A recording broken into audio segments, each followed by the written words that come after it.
You've tuned into Radio Northern Beaches. We live stream on rnb.org.au across the northern beaches of New South Wales, Australia and all over the world. You can also catch us local on 88.7 and 90.3 FM. Our podcasts are available at your convenience at rnb.org.au or rnbpodcast.com.au. So you and your friends don't miss any episodes. Don't forget to follow and share. Now here's our latest podcast. Caryn Shipp recorded the following podcast approximately 6 months ago. Hello, my name's Caryn Shipp and welcome to Spin the Globe on Radio Northern Beaches.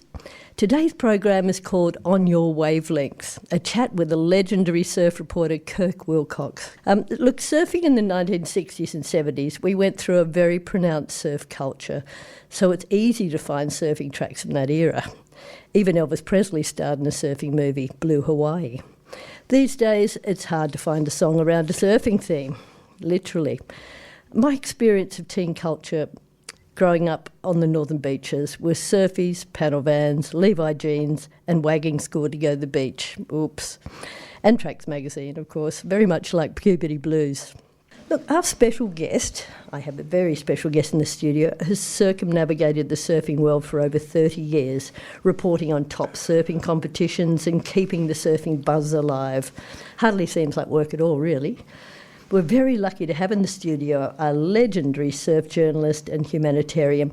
Welcome to Radio Northern Beaches, Kirk Wilcox. Thank you very much, Caryn. Yes. Now, we're going to attribute this program to somebody special. Tell me about it. Yes, I've just attended the celebration of life for the wonderful Alan Green, who started Quicksilver. He was 77. He died of various cancers. But he was very much at peace with his life a few weeks ago, and he knew he'd lived this amazing life, which he did. The incredible thing was he started Quicksilver, he was 22 years old, and before that he was partners with Doug Warbrick and Brian Singer in Rip Curl. So these guys, I spent time both with Brian and Doug and Rod Brooks, all his close friends and family, and beautiful. Yeah, very special. He was a very generous man. He certainly looked after me in my lifetime after working for Quicksilver. Wow, that's fantastic. And at Bells Beach, of all places. Yeah, absolutely. One of our top surfing locations in Australia, I'd say.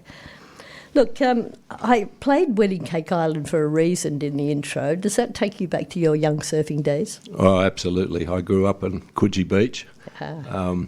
And when they brought that track out, I just thought it was a beautiful tribute to Wedding Cake. Wedding Cake has actually become quite famous because in big south swells, people have been riding it for a long time. And about a couple of years ago, it was about the biggest it's ever been ridden. It was 25 foot. No. And these lunatics, it's not a great wave, but it's a big takeoff. And so that was amazing. I grew up surfing there. I unsuccessfully tried to ride a fiberglass board in the shore dump because that's all Coogee mainly is. So I wasted about a year of my life attempting to do that. But there was a point. There was people from the 60s and 70s remember there was a point break at the northern end, a left-hander, which I have surfed, and there was a small reef at the south end, and we used to ride rubberies and coolites there. Yes. And so, great memories with my mum and dad. I was in the Coogee Minnows, and it was a huge part of my life. Yeah, I imagine you surfed to Maroubra being so close to Coogee. Did you come across that Maroubra scene, the Bra Boys and all that? Oh, it was long before the Bra Boys. Was it? They didn't. People weren't getting tattoos with the postcode on then. That came much later. I did it. Of course it would. And I first went over to Maroubra with a mate because we used to do a lot of body surfing. He was a very good body surfer, and he said, come over to Maroubra. It's got really good waves. And we body surfed the north end of the beach, and it must have been a pretty solid south swell. It was about 5-6 foot, and it was really heavy wave compared to what I'd been surfing at Coogee.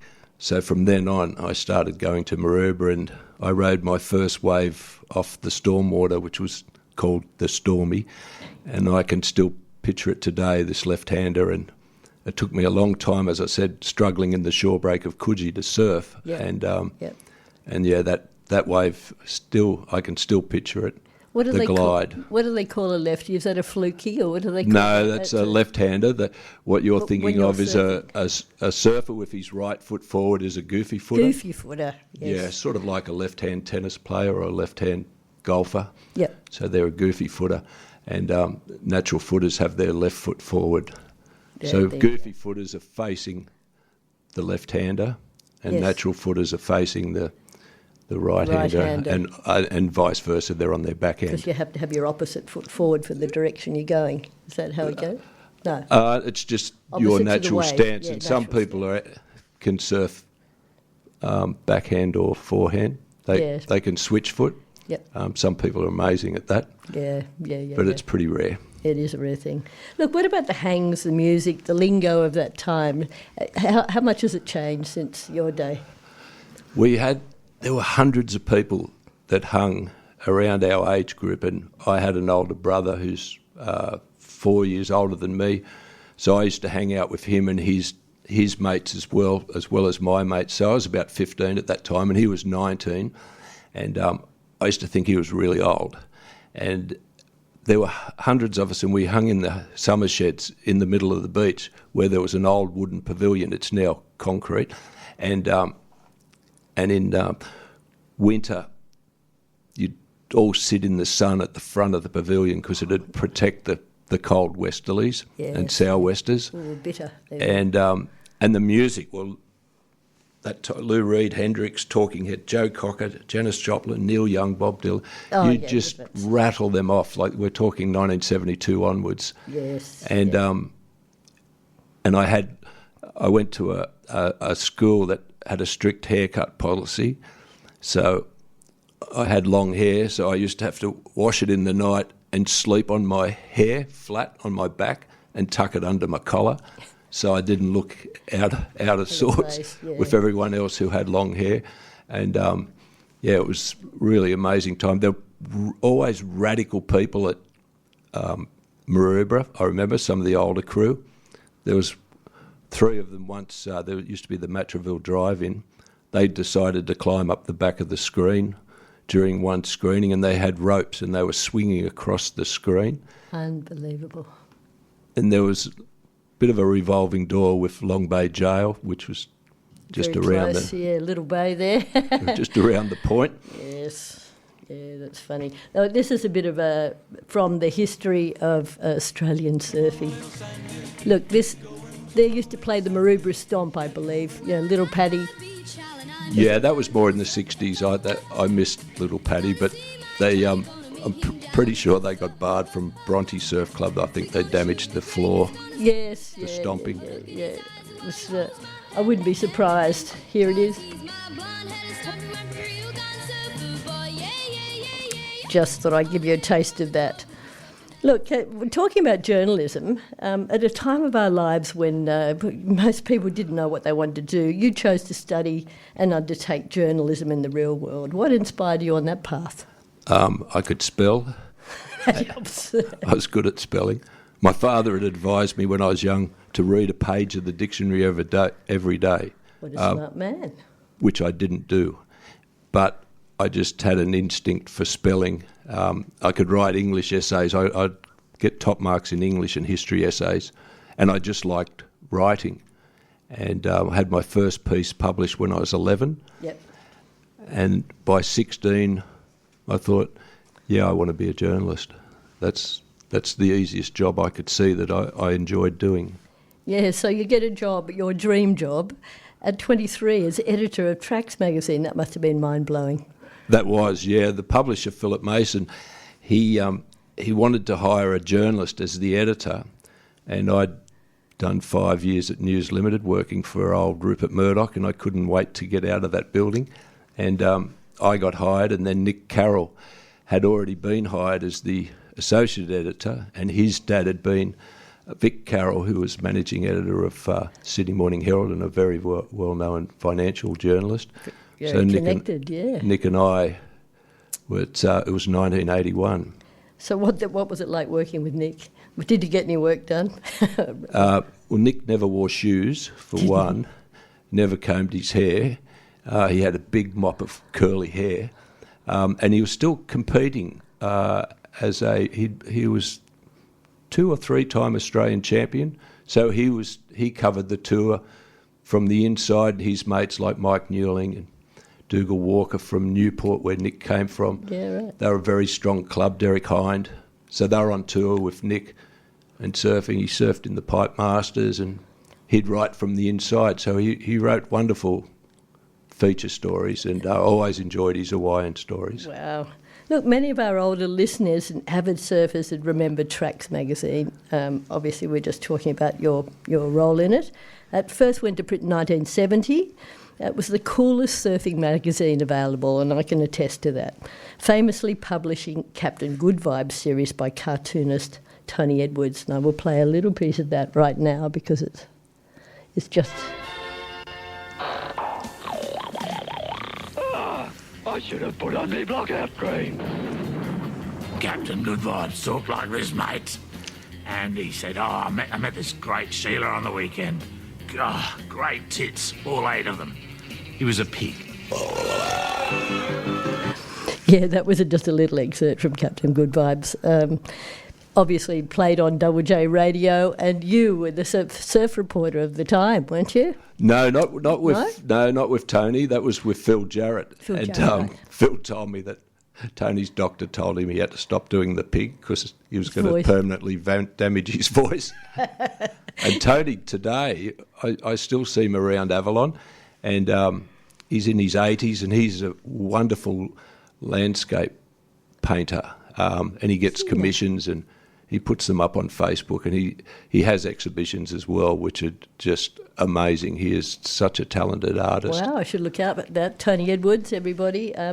Married to Nolene Brown, I believe. Is that right? No, not Tony. Yes, I think he is. That's right. Speaking of Double J Radio and surf reporting, I have to ask this question. How many surfers does it take to do a surf report? I used to have to be 3. So myself, I had a fella called Mark Aprilovic who owned a surf shop at Cronulla. So Cronulla would get any sign of a south swell. So if you were looking at the weather charts, which I became very good at reading, you could usually predict what the next day was going to be like. But Mark, I'd ring him early in the morning first to show, is this new south swell showing? And so you could be right on top of that. And for the northern beaches, I can't remember who I used. I had a few friends who overlooked the beach, so they could tell me. But I could tell from Maroubra any north swell. Yes. South swell, I'd go and surf Bronte in the morning. That's right. So you'd get a good handle. You'd do a surf report during the week at 10 to 7 and 10 to 9. Yes. So when it was good, I'd just surf between that. And there were no mobile phones then. No. So I knew the lifeguards at Maroubra, so they used to let me use the office phone, so the landline, and then I'd go back out surfing. So you never missed a surf. And as I said, when you do surf reports regularly, and you're watching the weather and you're watching the ocean, you get a sixth sense for what is going to happen, and you can usually tell when there's going to be surf, but sometimes you'd turn up and the surf would be incredible and it'd be totally unexpected and there'd be hardly anyone out. Yeah, so they were the best. They were the best days. There are some beaches on northern beaches itself. I think obviously Queen's Cliff, Harbord, and Longreef that would catch that southern swell, whereas the others were facing more the northeast. Yeah, if you look at a map, like for the south side, Bondi faces really south. If you go out the southern headland of Maroubra, you can actually see Bondi Beach. Yeah, right. So it's the same on the northern beaches, the places that pick up different swells. Avalon, it must be pretty deep off Avalon. It really picks up a lot of swell. It's quite amazing how big it can be compared to, say, North Narrabeen. So it's all... And plus the banks, you needed the local people to tell you about the banks. Yeah, the sandbanks which form the waves themselves, yeah. This is Radio Northern Beaches with Caryn Shipp, and I'm having a chat with Kirk Wilcox. So, Kirk, a few weeks ago we talked about the surf music that changed our lives, Morning of the Earth. As a matter of fact, it was first played on Manly Silver Screen on the 25th of Feb in 72. What do you remember when that movie came out? Did it change your view on surfing and life? Oh, yeah, that for any surfer around that time. So that was a couple of days before my 15th birthday. I can't remember where I first saw it, but I was just mesmerised by Indonesia particularly. And the music. The music was just incredible. And like most surfers then, we're all like, we have to go to this place called Bali. Yes. And so I ended up booking a trip in 1976 with one of my old schoolmates, and I was very excited. And then, unfortunately, I got a job as a copy boy at the Daily Mirror newspaper. I had to cancel the trip. So that was your chance at following your dream and chasing virgin waves, was it? Yeah, it was delayed for a few years. I ended up once I became a fully fledged journalist, I thought, I really don't like this foot in the door stuff. Anyone who remembers the tabloids, Sydney tabloids. And in 1979, I took 4.5 months leave of absence and went to Bali and then Europe, United States, Hawaii, and realised this is actually what I want to do. Well, you're listening to Radio Northern Beaches, in case you wondered why. On Your Wavelength, Kirk Wilcox, On Your Wavelength. Look, pro surfing competitions run all year round for men and women. Do you still attend any of the big surf comps? Yeah, probably the last one was the Australian Open at North Narrabeen, so that's my local beach. So I've seen the last couple of them, but I've been told that it's not happening this year, which is unfortunate. It's been a long-running event at Manly and then it moved to North Narrabeen. Yeah. I'm still thinking of going to Bells this year at Easter. I have a real strong connection with Torquay. As I said, I was just there. A lot of the industry started there. I feel it's the real soul of Australian surfing. My brother in the late 60s actually glued wetsuits for Rip Curl when they first started. He'd left school at 16 and he'd spend 6 months of the year at Bells. So I kept hearing these stories of Bells, and he'd bring back all these surfing magazines, and he gave me my first wetsuit, which was a Long John. Yes. And he gave me my first fiberglass surfboard. So I have a very strong connection with Torquay, and I know a lot of the people. And I've actually just stayed with friends who own the original Bells homestead at the back of the beach. Yeah. And so I've stayed there a couple of times now. So that history of that house, it was the Bell family, and that a lot of the roads are named after them, and of course the beach. You never hear about the history of Bells, and I've never even been there, but I have vicariously through surf competitions I've watched and stories that I've read. So yeah, it's a natural amphitheatre, and in the morning, the limestone cliffs are just lit. They're golden with the sun in the morning, and if you've got a 6 to 8 foot plus swell running, it's one of the great sights of any lineup in the world. Yeah. You were talking about all the places you'd travelled to. This is Spin the Globe. Obviously, very interested in those. And you've got the Rip Curl Pro at Bells Beach, Margaret River Pro that I know about, Australian Open Surfing. Sorry, it's not on this year. And board riders. There's so many. Seriously, how often did you get to travel overseas to cover surfing competitions? Well, I worked for Tracks in the company for 8 years, and then I worked for myself as a freelance journalist for 6 years, and then Bruce Raymond gave me the job of a lifetime. He hired me at Quicksilver to do international communications, and I worked in the marketing department with Bruce, and they were putting on an event at G-Land in East Java, and so that was my first job. I had 6 months to make it relevant, particularly to Europe, because Harry Hodge and his company put a lot of money into the International Promotional Fund. Mm-hmm. So I ended up taking in a Reuters cameraman, and we got 5 feeds out around the world from middle satellite. Of the jungle. Yeah, right, via their Reuters satellite, I would assume, yeah. To do that, we had to package up the tape waterproof. It went by boat to a town, then it went by motorbike, then it got across to Bali, that was still in East Java still, across to Bali, motorbike courier down to the airport. He handed it to someone he knew on the plane.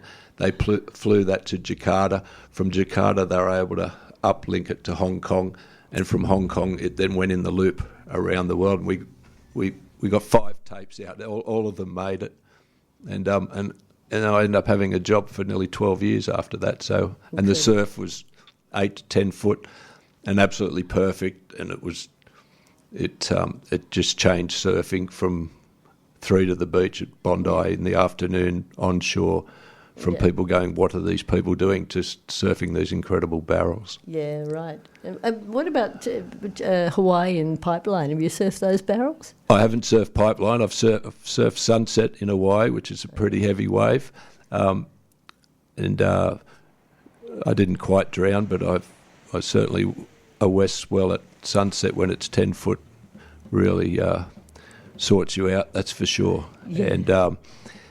And I've surfed all around, particularly Indonesia was my favourite place to go. But with Quicksilver, I'd spend 3.5 months of the year travelling to Indonesia, France, Hawaii, Fiji. Fiji became a favourite. Gorgeous.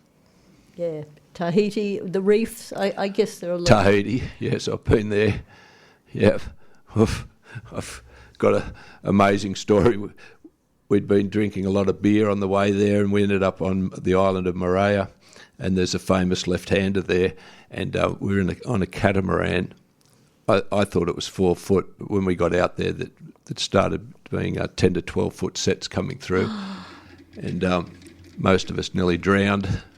We all managed in, but we'd gone into the lagoon through the break in the reef, and we're in a catamaran, and a swell picked us up, and we were surfing down the face of this wave, and a lot of the people on board thought we were going to nosedive in this huge catamaran, and they ran to the back of it, and we got into the lagoon and went, wow, that was pretty heavy, and then we all went out surfing, all got cleaned up by these people. Were out there on 8.6s, I was on a 6.6. We just went, what are we doing out here? And we were all hung over.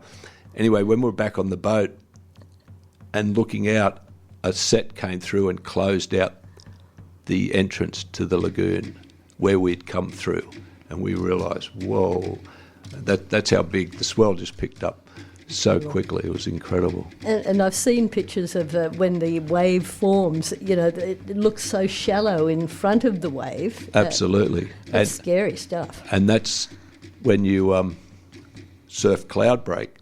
You're looking at the fish looking up at you at the bottom.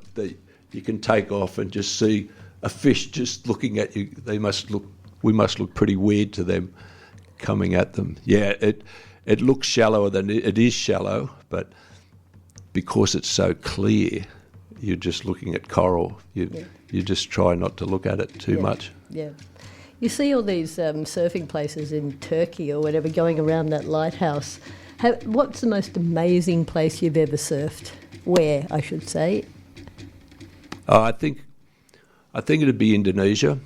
Alan Green owned a boat, and even till 3 years ago, he regularly invited me on his boat, and we went to some really remote places that he'd explored. And one of the trips, we were the only boat there, and we surfed this right-hander that went for about 500 metres, and there was no one else there. And we sat on it for 3 days. We just rode that swell out. And, yeah, that was, I think, that definitely one of the best surfs I've ever had with everything. And you're on this luxurious 100-foot boat. Beautiful. It had a helicopter could land on the roof. Oh, we didn't have the chopper. That was in case of emergencies. Yeah. But, I think those remote areas of Indonesia. Yes, so you've got a passion for Indonesia. I want to talk about Surf Aid because I know you joined Surf Aid, and speaking of very large waves, obviously the tsunami came through. What was your role while that was on? Were you in standby in Australia, or did you happen to be out in one of the islands? What happened? I was working for Quicksilver at the time, and my boss, Bruce Raymond, with Bob McKnight, they decided to throw money at getting boats out. They found out from Martin Daly, who owned the Indies Trader, they found out that no aid was getting to Nias. So they realised, well, we need to help these people. We go surfing up there. Yep. So Bruce asked me to go up and help with communications. And then I ended up on a boat and going into all the villages with doctors. And, it was really, really eye-opening just to see the amount of poverty that they were living in, even without a tsunami. And the tsunami had, the earthquake had lifted the reefs 2 to 3 metres out of the water. Incredible. So what were coral reefs at villages, how they got in and out for fishing, etc., they couldn't access the ocean anymore. Wow. They had their boats got destroyed in the tsunami. Of course. And they had to walk across these reefs. So you just had these beautiful corals just totally out of the water, dying. Yeah. And the whole island had shifted. It was extraordinary. And whole villages were totally destroyed. All we could see was concrete paths. Oh, no houses. And they were all living on the hill in makeshift, like plastic and palm fronds. And that's really sad. it was really extraordinary experience. Yeah, I believe you put a massive effort in. How long were you there for? I was there for a few months, that first trip. And then after that, the following year, I left Quicksilver and Surf Aid offered me a job, so I ended up going to work for them for the next 8 years. Yeah, right. That's a long period of time. So you're no longer doing Surf Aid, or they call you every now and then? I'm still in contact with the CEO, Doug Lees. He's done a great job the past 6 years. So I talk to him occasionally, but I don't do any work for them. Yeah, right. Yeah, but you are working for Stop the Ocean Pollution, aren't you? No. We started Stop in early 1983 maybe, because the beaches were so polluted in Sydney, and we worked right through till 89 where we made it a national issue, ocean pollution. And that's when we stopped, because our whole aim was to bring awareness to the issue and hopefully get something done about it. Look, we're on Radio Northern Beaches here, and my wonderful guest, Kirk Wilcox, is sharing some of his great stories of surfing around the world, surfing comps, and his humanitarian efforts. But I did have a question to ask, and I skipped it in the last segment. I said World Surfing League's Jeffrey Bay Open was famous in 2013 at least, when Australian champion surfer Mick Fanning amazingly fought off a very large fish with big teeth, I would say. Have you ever experienced or had close encounters with sharks or seen it in surf comps? I've definitely seen sharks in the water.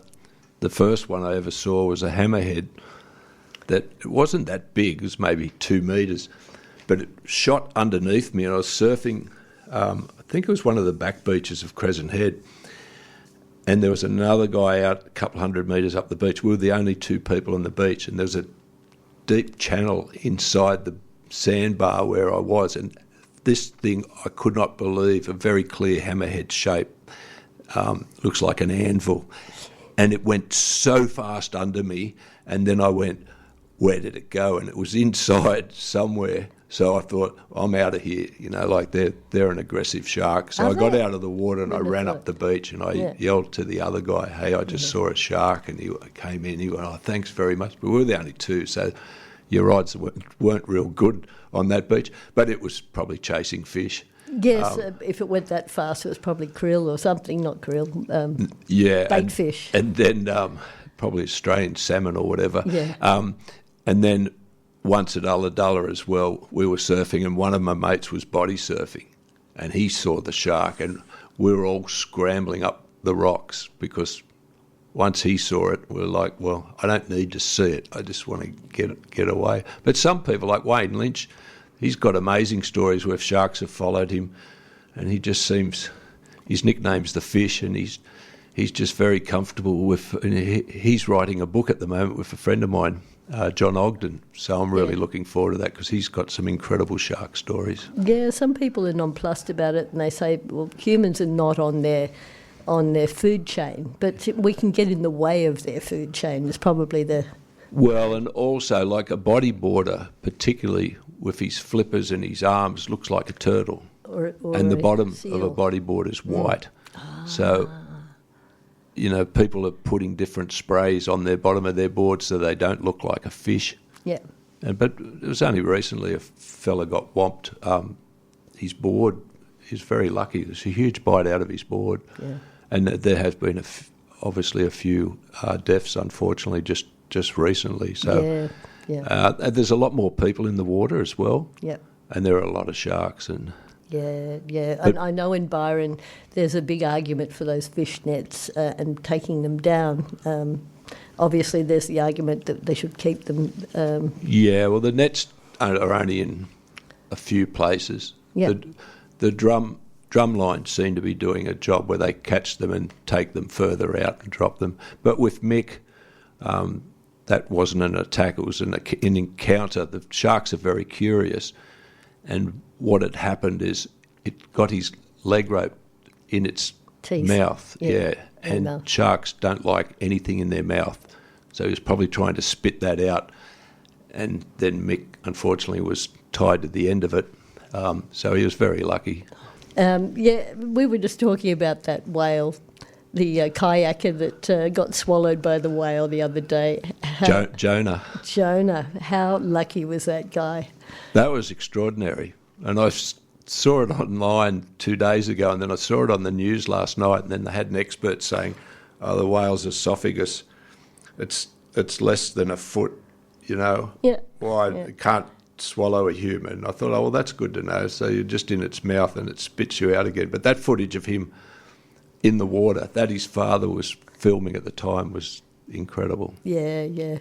Look, we're going to go to lessons learned because, you've had a lot of experience in professional writing of surfing, in hobby, obviously, in just in fun and stuff. What was I going to say? It was. Do you still contribute as a surf magazine writer or reporter? No, the last piece I did was on Narrabeen's Cole Smith. I did a feature story for Surfing World. Yeah. And I'd interviewed Cole and taped it. And then when I started the transcription, I went, I forgot about this part of it. It's such an onerous task. Some people, if they're very successful, they get other people to do the transcribing. And then I had to write the story, and I thought, I'm really not that interested in doing that. The writing I do now, I try to do out of my head. Yeah. So I've become very involved in, I've just ran my first retreat a couple of weeks ago. Writers' retreat? No, it was on a monk called Thomas Merton. Yeah. So I did 6 retreats last year, a lot of them up in the Blue Mountains. Yeah. And I've just been to Melbourne. I did a Buddhist retreat for 5 days down there. And so I'm planning to do run a retreat with one of my yoga meditation teachers, and she'll do that part of it, and I'll do the sort of ancient wisdom, old wisdom that's been passed down thousands of years, and that'll be my part. Fantastic. We were talking about Surf Rider Foundation because, there's still areas and ways that people can help out there and be part of that surfing community. What can you tell us about Surf Rider Foundation? I think they do a terrific job. A friend of mine is the president, Sean Doherty. So Sean is the current owner and editor of Surfing World magazine. Mm-hmm. So he's good with words. And they've been very active opposing offshore oil and gas drilling, particularly. They work in ocean pollution of sewage as well, different areas, and coastal development. So very opposed to the wind. Was it the electricity in the... Oh, from the wind farms. Wind farms. I'm not sure what their position is on the wind farms, but they're certainly opposed to the wall that was built down at Narrabeen. to protect the properties, because if you put any solid structure like that on the beach with a large swell, you'll have no beach. You'll have to keep chopping and the that's sand. what's happened there. It just keeps ripping the beach out, and it'll continue to do that. So they wanted to extend that wall, so they've been opposed to that. That's been a big issue for the Northern Beaches branch, that's for sure. Yes, we all know about that in the Northern Beaches, but it's good to know why we should oppose it, or what actually happens when you build a wall and lose all your sand. Yeah, sand dunes, even the planting of the wrong plant. I'm trying to think of Vegetation, what was introduced from South Africa.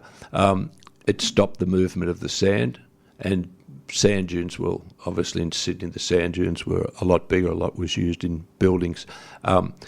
It replenishes the beach and the sandbars, and it's a good surfing environment. Surfing is such a huge business now, and with all the money that goes into it through international competitions, etc.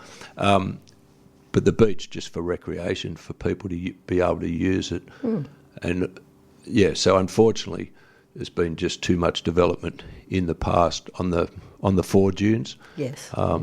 And that's with global warming.